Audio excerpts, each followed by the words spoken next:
Welcome to the show where high achieving women ditch the stress without losing the success. I'm Janessa Finley Ford, coach, healer, and fierce advocate for mastering the art of being human. This is where science meets spirit and ambition becomes alignment. And I don't do it alone, so let's meet the other voice behind the mission. Hi, I'm SJ. I'm a results-driven leader who leads with conviction and strength, setting an unapologetic standard of excellence. I build high-trust communities where candor and accountability forge dependable leaders. As a certified crystal healer and shamanic earth and energy medicine practitioner, I blend science, spirit, and strategy together to rewire energetic patterns for peace, potency, and purpose. So, on today's show, the hidden leader in the room, there is a leader in the room that no one has officially hired, but you and everyone else are responding to them. And it's not by title or by strategy or even by your words, it's by pattern. You can say all the right things in a meeting, you can hold the agenda, you can drive the outcome, you can own the room, and still leave people feeling pressure, hesitation, confusion, or distance that can't quite be explained.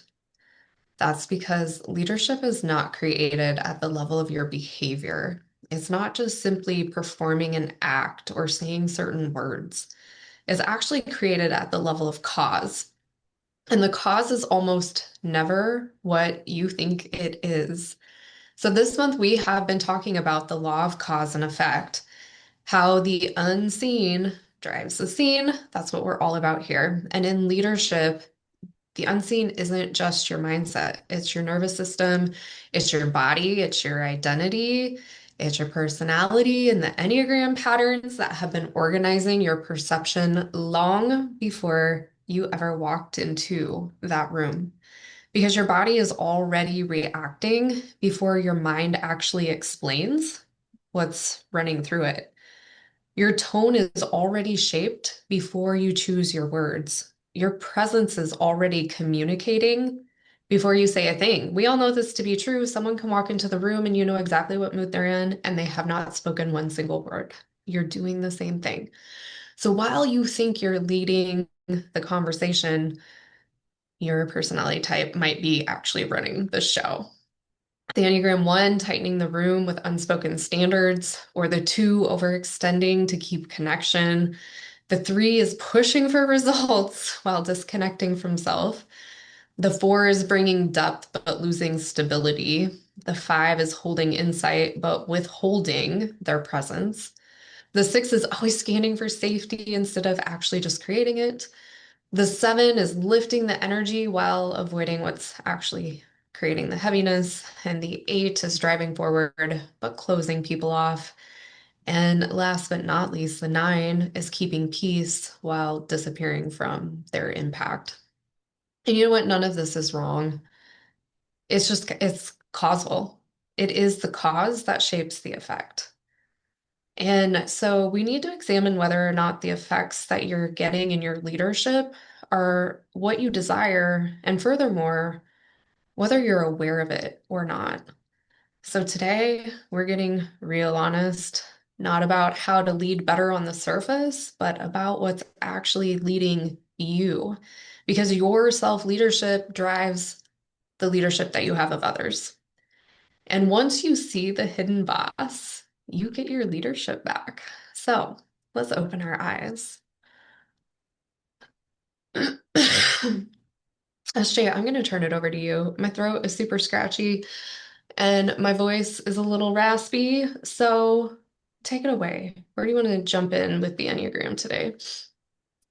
Let's start with why don't we just start with the Enneagram 1? We never start with the 1. Let's just go in order. Let's start with Oh 1. Let's just my get crazy, gosh. right? My favorite, the Enneagram 1, some of my favorite humans and how their inner boss can really take over in that moment. Enneagram ones, what I find most often that I experience in the leadership spaces or the workspace is when they feel that like tension come up or that questioning energy of like, oh, I don't know if they think I'm course, right, right? Who knows if they believe that what I'm saying is true. So I think there's a couple of things. I think that they question, do they trust what I'm saying? And do they believe that what I'm saying is right? And often what can happen is that that Enneagram 1 structure can really take over to where they want to refine, they want to over explain, they want you to hear, trust, and believe that what they're saying is not just correct, but it's also precise. So they tighten their variables too. So they like really like lock down all of the reasons. Like they will literally bullet point you out, probably already have an outline just in case this occurred, by the way, to help you really see that what they're saying is actually true.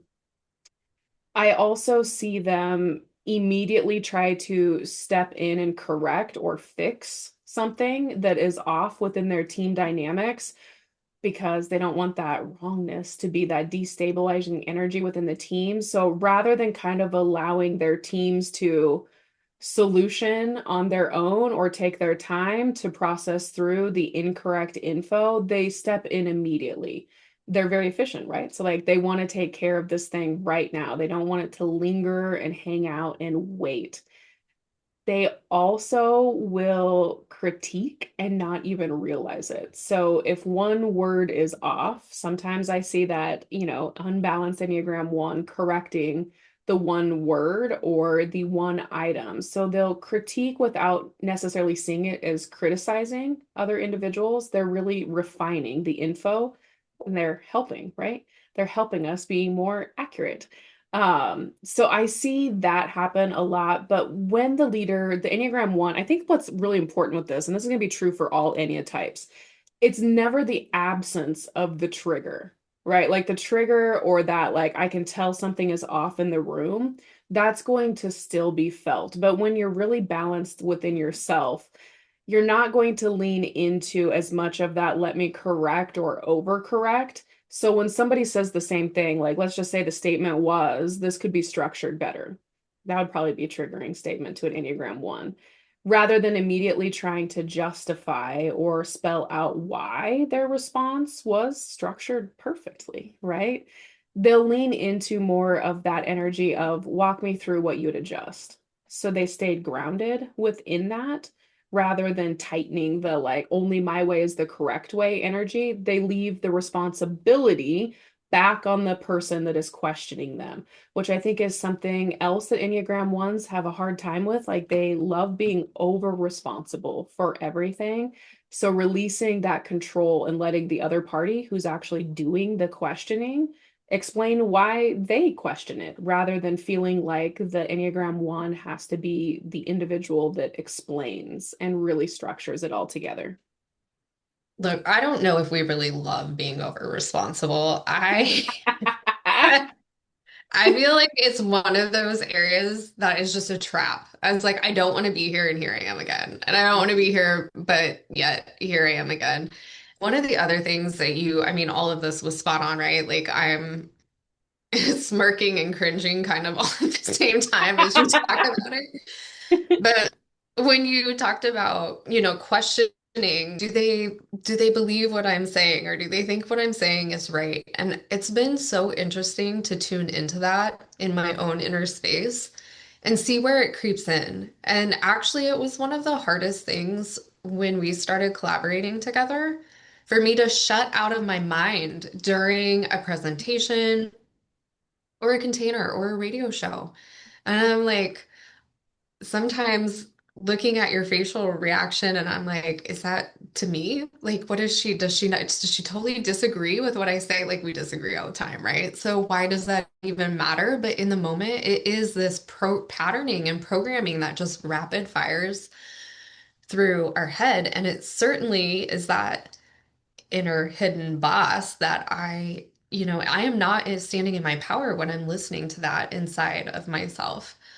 And the other thing with the one that I feel like might be the only thing to add to what she said, because it was so accurate, is we have such an uncanny habit to scan for what isn't working. And we'll do that before we acknowledge what is working. And so oftentimes like the criticism or critical feedback that you mentioned, it comes from the space of, well, really all I can see in front of me is just this one little tiny thing that's wrong, but then that's all I focus on. And so all of the positivity, all of the momentum of the people that you're leading, you can inadvertently like squash that in like 2 seconds flat. And so I was actually just talking to someone today, probably why this is coming up, right? And I'm like, oh, there's this part of my leadership that I really am focused on right now. And I don't want it to be like steamrolling over people's progress or the momentum that they're making because there is still another area to nurture. Like there's always an area to nurture, right? But let's find the rhythm and cadence that supports doing that versus just having that innate focus that goes directly there. Did you have anything else you wanted to share? When I jumped in here, I wasn't sure if you were completely complete, but I'm like, yeah, it's all bottling up. No, I think it's true. Like, I think all of that really does cover like the enormity of an Enneagram 1, but whether they like the responsibility or not, they definitely lean into that over responsibility. So just giving the space to allow somebody else to be responsible for their reaction rather than feeling like you need to mitigate it or respond to it immediately, I think is definitely a growth edge for the Enneagram ones to just kind of sit back and let the other person, what no matter what the other person's Enneatype is, let them explain why they had the reaction as well. So I just think that's part of the growth edge of the one. Yes. And if you are not leaning into your growth edges, what is your effect going to be? Let's nail this down really quick before we move on. What you're going to develop is people around you who perform, and they're not actually going to expand their skills. They're just going to rise to the occasion for that occasion, probably have a lot of resentment and other ill feelings on the inside. And then those results are going to diminish because it was all just an performance. It wasn't an expansion into actually being able to um, conduct themselves at that level. Like it's not a standard. That's what I'm trying to get at.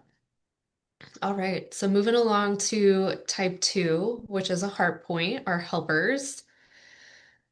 Oh, our helpers, you think that your leadership is your care for people. I bet you've never heard us say that before. Like the twos are all about helping. I was actually working with a client today who was talking about if they're not helping, they have no purpose. And I'm like, yes, I am aware. But the blind spot for the type two is also their over involvement. So it's not just ones who are the overachievers, but the way that overachieving, over responsible, sorry. Type one, over responsible. Type two, the way the over involvement is more in regulating other people, tuning into how other people are feeling. And really, if you can intercede before people struggle, you will, because you're anticipating the needs of other people before they're expressed. And sometimes we need a little challenge, we need a little pressure to expand our skills. And if we're interceding, sometimes it actually creates enabling in the workplace more often than not. I know, SJ, you and I have had some different conversations about when we release the reins on certain things, or we just decide we don't have space to juggle the 28,000 balls, whatever the day brought our way.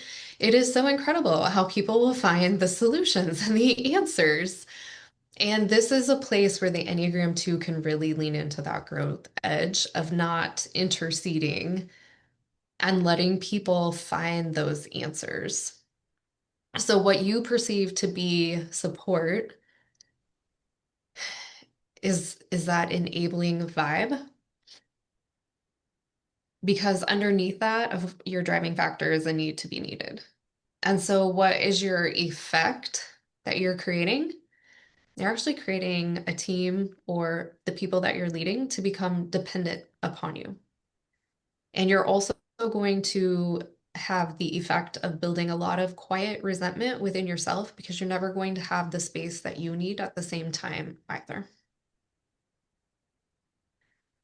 Yeah, the other thing too that I see with the Enneagram twos a lot is that when people withdraw from them, no matter what space it is in, leadership, personal, whatever, they push harder. Like they lean in more and they kind of hit that like stage 5 clinger vibe sometimes when they're stressed out of like, I'll just reach out to them more. I'll add more to like what I can do for them. I'll show them that I'm here. Like I'm going to call them 50 times in a row. I'm going to text them. I'm going to Teams message them. So rather than just allowing people to stumble, fall, figure it out on their own, the two leans into that like, you have to talk to me vibe, which a lot of the Enneatypes that's going to push away even further. So you're actually going to get the exact opposite result as you're looking for within the leadership dynamic, especially. So I think the two's growth edge is allowing awkwardness and allowing space. Like just let it be awkward, let people be interesting, we'll call it, in those spaces of silence. I see the Enneagram 2 leaders in the workspace really want to fill the silence, the awkward silences. Like they want to step in so that people don't feel called out, don't feel odd, don't feel like, oh my God, this like 2 seconds of silence was horrible. So when they lean into their growth edge, though, really just sitting in that, I want your input and I'll wait for it, and just leaving it at that is probably going to be a huge growth edge for an Enneagram 2 rather than trying to fill it with options, because I see that a lot with the Enneagram 2 leaders of here are some options that you could consider, or here's some helpful places that we could look and see if it's here. Like rather than trying to solve and to solve the awkward silences, just allowing that space of awkwardness, I think is a huge growth edge for the Enneagram 2 leaders. You know, you always have what it is you're trying to avoid, though, also, right? Because I see an Enneagram 2 in the workplace who's so sweet, so helping, so gentle, so kind. I really only have positive things to say about her, but what I observe happen is this awkward laughter to soften if like there's something being addressed in the Mhm. workplace. Especially my contact is most often in group settings, meetings. Mhm. And at first I thought, oh, that's kind of nice. It like cuts the tension. I think that a well-timed laughter can be a great levity to a room, but when it's always the go-to for to fill every awkward moment, then it becomes awkward itself. Mhm. And it's missing the mark. Yeah. So also just leaning into that, like, hey, I'm here when you're ready to have this conversation, and literally just leaving it at that and not waiting for it, just leaving it in the other person's ballpark. I mean, probably document whether they respond or not, right? If we're in leadership roles, documentation is likely important. And I think that is one area that the twos don't like to do that, right? I think the Enneagram 2 is amazing at documenting good things and things that we want people to see, but they'll let people slide quite a bit on the less desirable items. Like they'll let it go for a really long time before you push them over their edge of really confronting the problem areas too. So really leaning into that balance of both are important and not taking on the responsibility of if I document this, then the other person's success is or failure is also my fault because I could have helped them more. You have to let go of some of that I could have helped more and let them really just lean into the they chose what they chose energy. Moving into the Enneagram 3, which I feel like is a very different vibe than the Enneagram 1 and the 2, and what we see in this hidden boss energy. The Enneagram 3s that I see, when someone questions their idea, they like to elevate instantly. So, more polish, more articulation, bigger words, fancier, more elaborate displays. Whenever they sense doubt, they seem to upgrade their delivery mid-sentence. So all of a sudden we're saying things like hubris and a mappa that I don't even know that. I don't think that's a word, but I don't know what half the words are that Enneagram threes use either when they are triggered or in that space of feeling like they are questioned. So they shift their personality and their delivery based on what they perceive the audience to be thinking or feeling about what they're saying. So it's just a lot more fanfare, it feels like, when they are triggered versus, that same trigger, challenge to their point, challenge to their authority, their response, if it's more integrated, would be, that's a fair point, but my direction still stands. So rather than over explaining through smoke and mirrors and kind of that very acting point, they can just allow their decision to stand rather than feeling like they have to defend it with a show. Hmm. Yeah, the threes, their growth edge is really learning to not override the body from an internal standpoint when they're, pushing, executing, delivering, disconnecting from their own limits as well as from the people around them in a way, just to maintain the image of success. Because of course, it seems like you're creating results on the outside. But if you don't look at the cause underneath that, you're not going to see that performance is what is happening over your true actual presence. And when you can lead people through presence to truly come into their own power and execute from their alignment and desire and drive, you're going to have a completely different cause. So while your cause is just from your patterned programming to achieve, yes, you may win externally, but you are certainly going to slowly deplete yourself internally. And it also will deplete, erode, ripple into the relationships of the people around you. Because that image, people will see that. People will see, I'm not sure if I can trust this individual. I'm not sure what version I'm going to get in the moment of pressure. And so it's that outcome relationship conversation we have in the relationship plays second fiddle, if you will, to the outcome. And so the power for the achiever, the effect that you want to have is really to blend those two so that you're listening to your own cues and honoring them, and then also really being authentic with the people around you and leading from truth. So, our four, the individualist. The individualist is very deep individual, but the blind spot can be identification.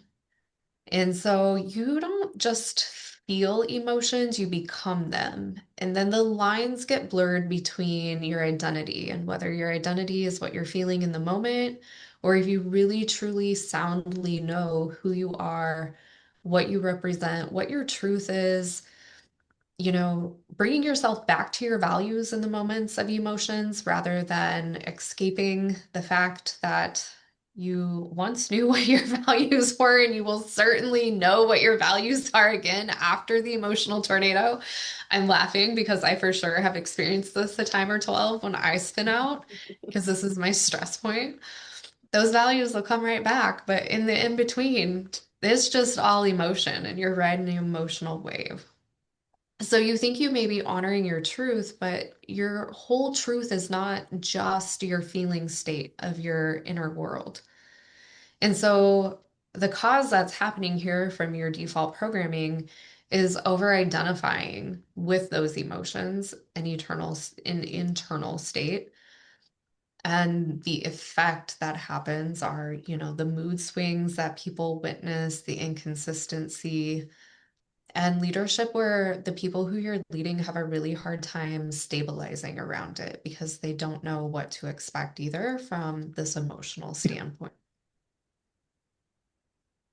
Yeah, a couple of things that I don't have a lot to necessarily add to this, but a couple of things that I see with the Enneagram 4 leaders is that they really lean into, if there is a change that they determine feels significant, they assume that the rest of the team also feels that it is significant, and they have to share that significance in this emotional upheaval.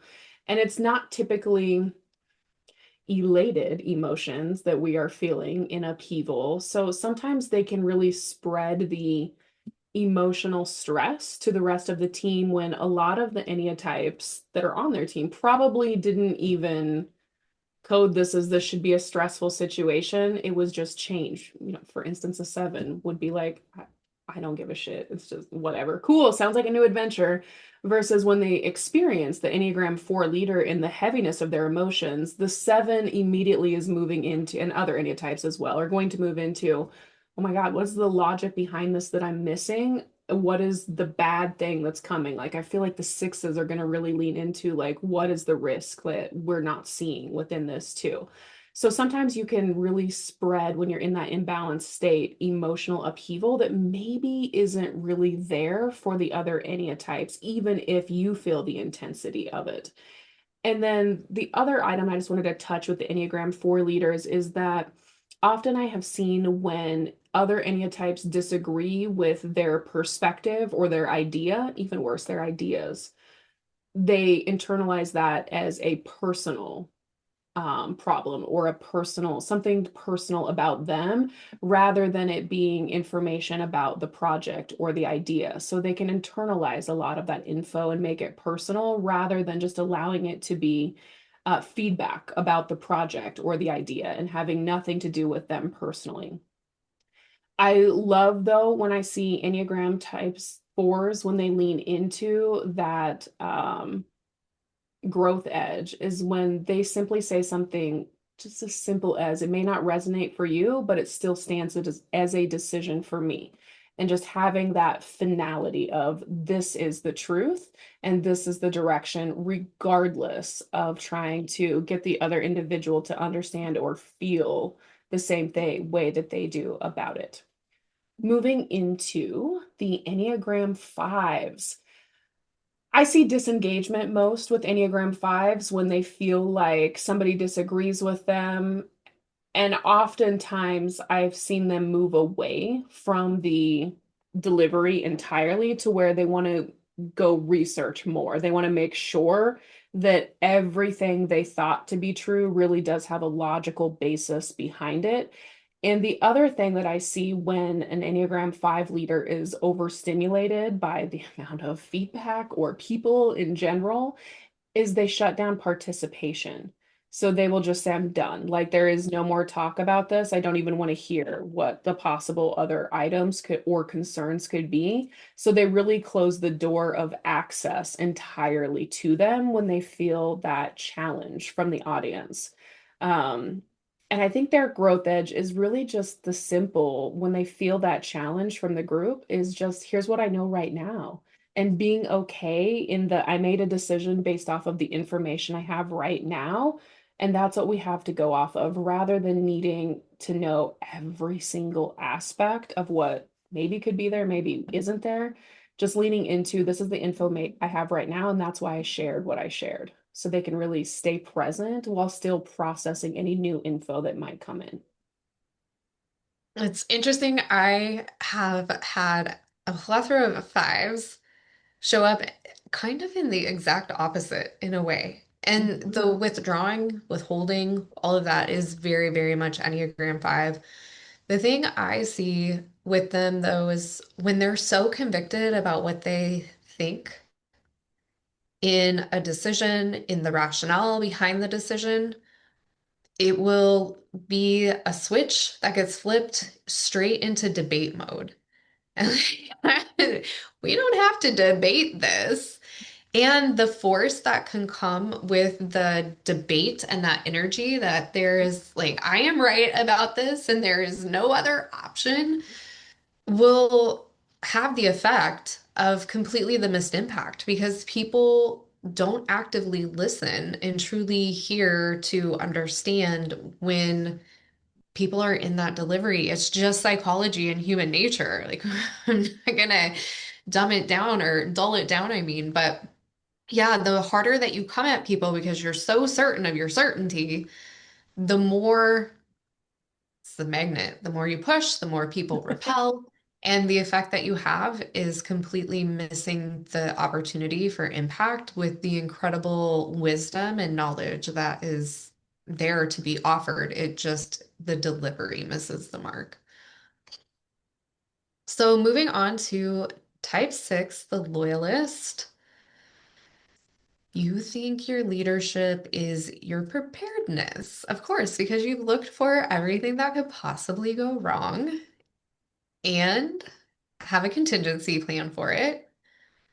But the blind spot that you're overlooking is the doubt, because all of the scanning for what could go wrong and the contingency planning and the questioning and the double checking just builds this cloud of doubt around not only you, but the people that you're leading.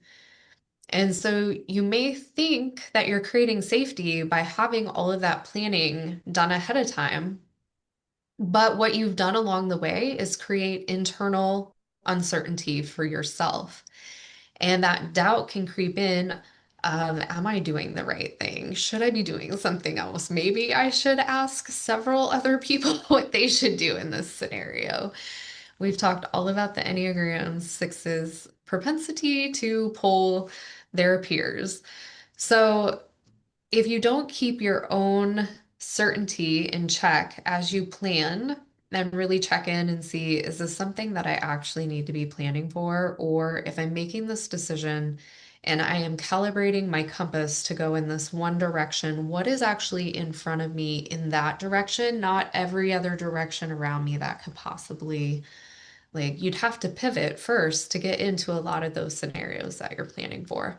So the effect that you have that is certainly not what you are intending for is the indecision and the second guessing and a team that truly feels your hesitation and becomes hesitant themselves. Yeah, I don't have a ton to add to this Enneagram 6. That was very thorough and precise, of course. The only thing that I really would add is that oftentimes I see Enneagram 6 leaders task different people with the same task because then they want those people to come back with what they're going to come back with as the deliverable. And then they can kind of pick and choose which pieces of this do I like. And also, what risks did person A find that B didn't find, that C didn't find, that D didn't find? And that's all fine and well until A, B, and C and D human realize they were all tasked with the same thing. And then they can become a little bit annoyed with the why are we all doing the same thing, but we weren't brought in together to know we're having a group effort right now, which can cause a whole lot of abandonment, which is exactly what the Enneagram 6 doesn't want, right? Because then everybody's just mad and then they're half putting effort into this because, I mean, if Todd's going to do it, then Sally's for sure not doing it now. So I see that sometimes with Enneagram sixes, where just be very thoughtful about your taskings. And if you're going to task more than one person with the same item, letting them know that you are having them both work on this so that it can be a collaborative effort will really actually help build trust within your team rather than feeling like, I kind of feel lied to because she should have just told me that, she was having Todd look at it as well. That's the only thing that I would add is just really build that trust by being honest about the fact that you want to have more opinions and input into this. So letting the team know. And then also, I think the growth edge for an Enneagram 6 is allowing other people to assume the risk rather than feeling like they had to assess all of it. Let the people know that when you're tasking them, that you want them to discern what the risks are and bring that back to you. Moving on to our Enneagram sevens. I'm not going to talk a lot about the seven. I want to hear what Janessa has to say about the seven, but I will say when an Enneagram seven, speaking as one for myself, is triggered or feels questioned, their inner boss loves to just, see who hits harder. And not just who hits harder, but who can hit harder the quickest with wit, and verbal sparring, preferably. Maybe fists out back too. Who knows? Depends on the genre of, work that you do, probably. But they will immediately lean into that combative, let me just be like, if you're going to question me, then let's go through what you know right now, like on the spot, on the fly. No other thoughts. Do you get to have where you have time to think about it or put together? Like, let's just talk about right now why you're clearly incorrect, because of course I have thought about all of the things. That is one area that I think an Enneagram 7 can really destroy themselves and their team, by letting that inner voice take hold. And the other way is like the quite the opposite, where they just avoid the problem entirely. They're dismissive. They will act like it's, oh, whatever, we'll figure it out on the fly when we get there. I feel like that. I say that all the time, all by the way, too. So any of my team that's listening, sorry about that. But yeah, I really love that we'll figure it out if and when we cross that bridge. Yeah, so I think there's a lot of deflection that happens with Enneagram 6 bosses as well. Sevens, not sixes, Sevens. excuse me. Yeah. Yep. So I definitely plan to focus on the avoidance. But I don't think the avoidance is simply just avoiding we talk a lot with the Enneagram 7 because they're the enthusiasts, of course, and they're so optimistic, how they're avoiding the discomfort and the heaviness, right? This is true. Even mentioned it in the intro, but sevens will also avoid preparing for things. They'll avoid bringing things to completion. They will rely heavily on their pivot. They will avoid also, correct me if I'm wrong, SJ, but to a certain extent, I see often where the Enneagram 7 will completely avoid ownership or seeing the impact of the pivot has on the people around them, and will lead from a place of just expecting other people with very different internal programming to keep up with all of the pivots. Mhm. And so they can really kind of avoid the relationship aspect of leadership and will stay so focused on outcome Mhm. that the other details that go into creating the outcome will get avoided along the way. Their ability to problem solve, think on the fly, speak on the fly, like these things cannot be understated by any means. But when overutilized, like anything else, positive things become challenges. So the effect that they have really is a team that feels inspired but not supported Mhm. at the end of the day. So moving into the challenger type 8. Anything else you want to add to the 7 though before we move on, since you are a living, walking, talking expert of the Enneagram 7? No, I think that's true. The only thing that I would add is that we are really bad at hearing people out when there's not logical examples and they just say, like, I feel like I don't know what to do with this. Well, I don't know what you want me to do with that feeling because I don't even know what that feeling is. So I think we just the avoidance aspect for us is the avoidance of the feelings and the emotions of our team if our team can't articulate to us why it is a problem in logical reasons, rather than just taking ownership of the fact that we are the logical reason that they feel that way, because we are fine with 27 pivots and changes in directions, but that can feel very destabilizing to probably most of the Enneatypes. So I think the 7 likes to shift blame away from themselves when honestly, we are the root cause of our problems. And we could just take that ownership and acknowledge that even up front in our pivot of, hey, I understand how this probably feels super destabilizing and terrible. Really sorry about that. And I'm going to try to do better, right? Like I'm going to try to be better at figuring the stuff out in the beginning. But I think just taking the responsibility for the fact that we are typically the destabilizing aspect of our team. I always appreciate when the 7 will tell me the why for the need for the pivot, and that can help the destabilizing aspect because you can see The bigger picture versus getting caught up in the what can seem like whiplash sometimes. Yes. Moving on to the type 8, the challenger. Not the whiplash. Not the whiplash. So the eights, your leadership, you believe is your strength, but your blind spot is the force in which you carry out the strength that you do have. So you will take charge and you are going to move fast and you protect and you will delegate and you have this natural authoritative essence about you that makes you a strong leader, but you will push before you listen and you will push hard. And you do that believing that you're creating momentum and good things are happening because of that.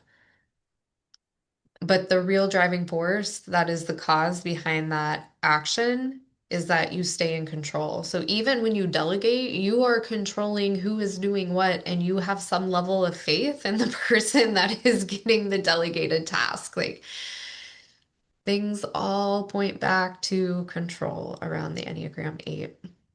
And the effect that this creates for your team or the people that you're leading is compliance. So people will comply with you because they're not going to want to bump up against that force and take on that battle or quite commonly get power overed if you are familiar with power dynamics. So they'll comply with you, but they're not going to open up to you and they're not going to have a real conversation with you about a better approach, ideas that they have, um, outside the box thinking, their own skills and talents that they're bringing to the scenario that are unique and authentic to them. And so you really don't allow for that puzzle piece dynamic to click into place where everyone's best traits are getting utilized. You're just going to do what you appoint and what you see, and your blind spots will remain your blind spots because people are not going to come alongside of you to help you out with those blind spots. Mhm.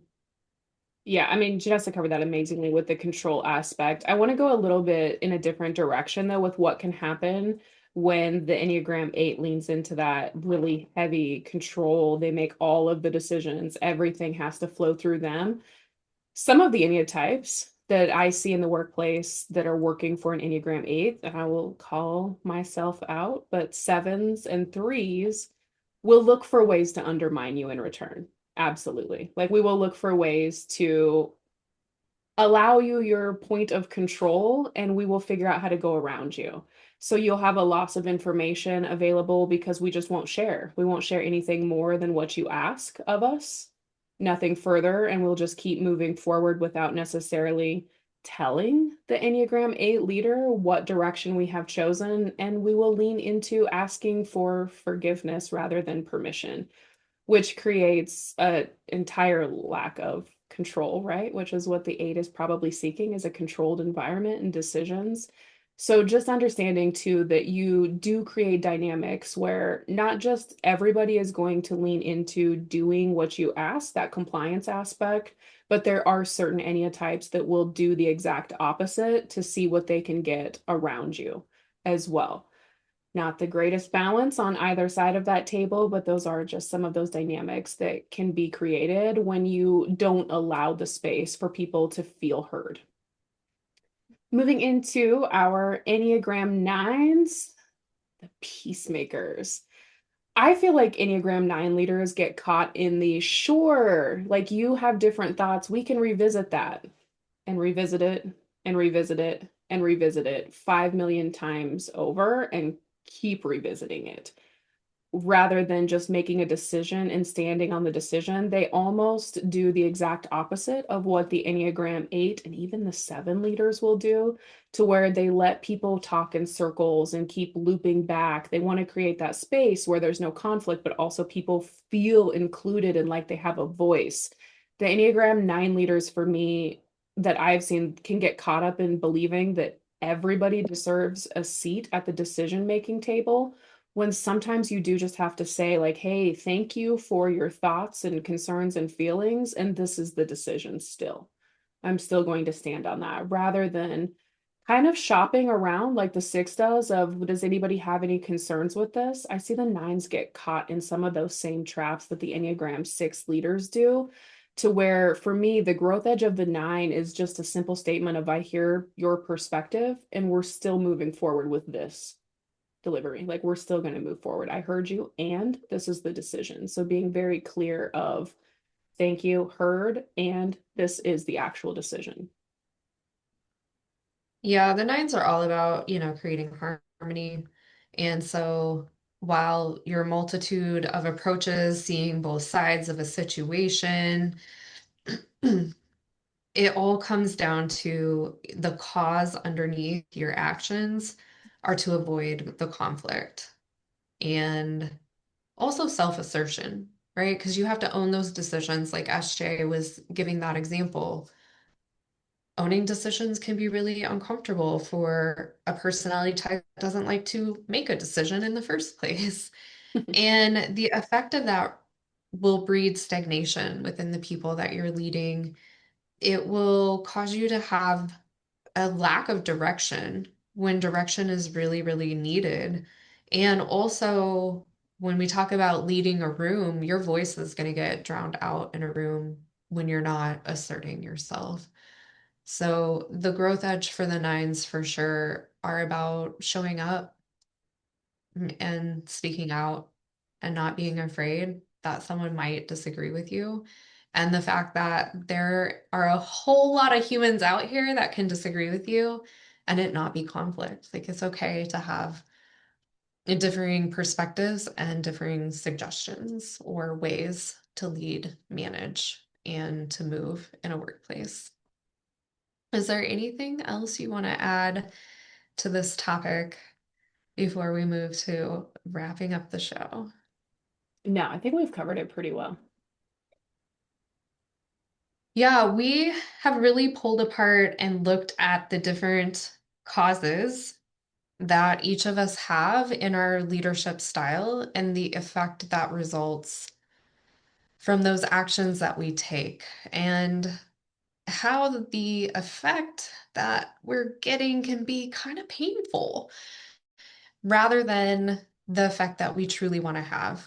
And so, what can happen is I literally just had this happen to me last week where I actually wanted to reward my team and I was asked a question. And the response that I gave was just in the moment. I was on my way out the door. It was the end of my week.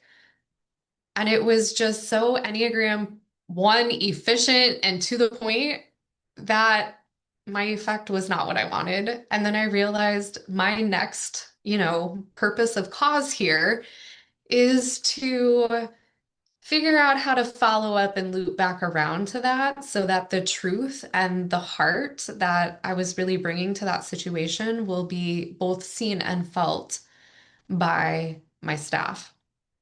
And these like mishaps that we have that happen so quick in the moment, it's not something that strategy, that better time management, that clearer communication or more discipline, those things aren't going to actually develop you into being that leader that you desire to be.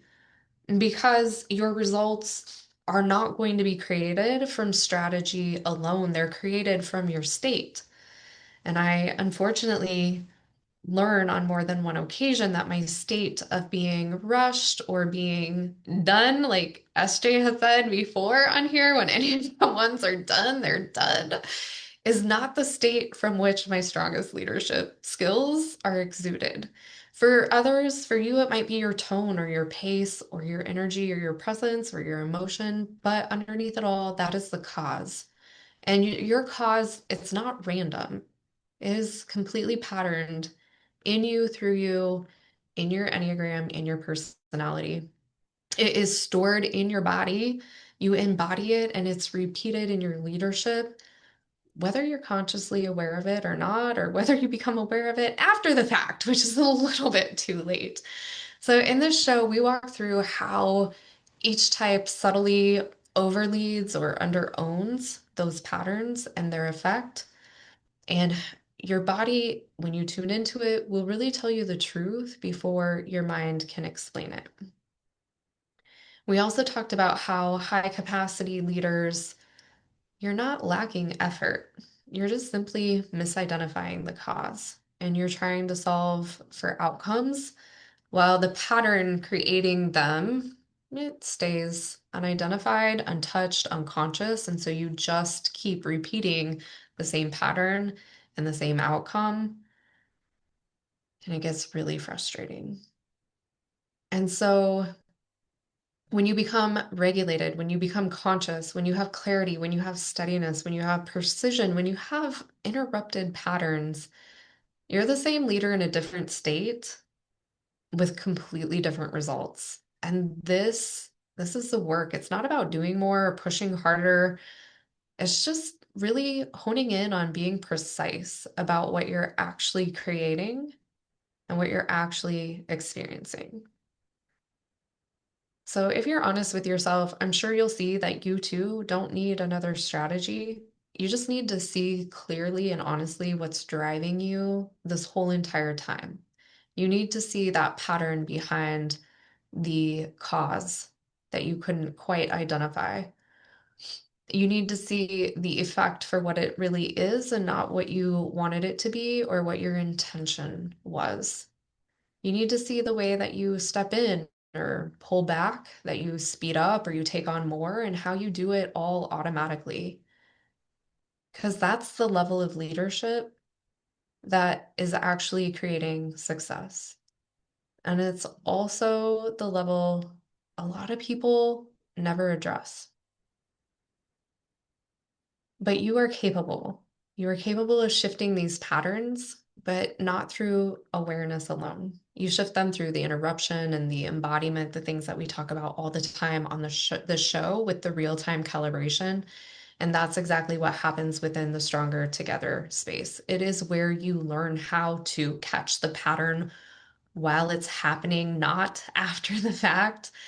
It's where you are able to learn how to regulate your body so your leadership is steady instead of reactive in the moment. It's the space where you know exactly where you are at cause and where you cleanly are at effect, where you stop over owning what isn't yours without disconnecting from your standards because those standards and values really matter. And you get to bring your A game from a place of alignment rather than depletion and do so unapologetically. Our goal is not about doing less, it's to stop leading from patterns that were never meant to run the show or run the room. And that allows you to lead from clarity. So, if something in this episode made you pause, if you felt that moment of, oh, that's exactly what I do, if you sat there and smirked or giggled like I did as your type was explained, that's awesome because your awareness is coming online. And now it's time to take the next step to do something with it. So come join us inside of Stronger Together because the women who are rising right now are not the ones doing more. They're the ones willing to lead from the level of cause intentionally. And you can join us in Stronger Together by visiting www.strongertogetherinstitute.com. You can grab your seat there. Our next call is Thursday, where we are going to unravel even more patterns